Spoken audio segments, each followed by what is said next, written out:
In this video, I'll be showing you how to overlay in Premiere Pro. It's a very simple method, so if you find this video helpful, be sure to drop a like and subscribe. Now, it's really easy to go ahead and do this. I have two things right here, and you don't only need to do it on videos, you can also go ahead and do this on like images as well, or text, anything like that. So all you want to go ahead and do, it's very simple, is go ahead and have like your two layers or two pieces of media in your timeline, as I do right now.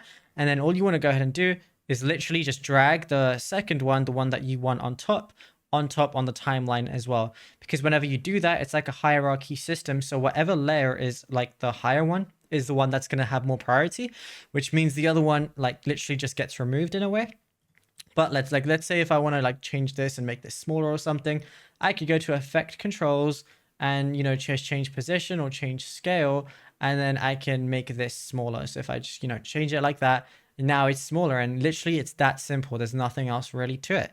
Now, if you found this video helpful, be sure to drop a like and subscribe, and also be sure to check out all our other tutorials that we've been posting on the channel as well, because there is a lot to go through and you might find something you didn't know about yet.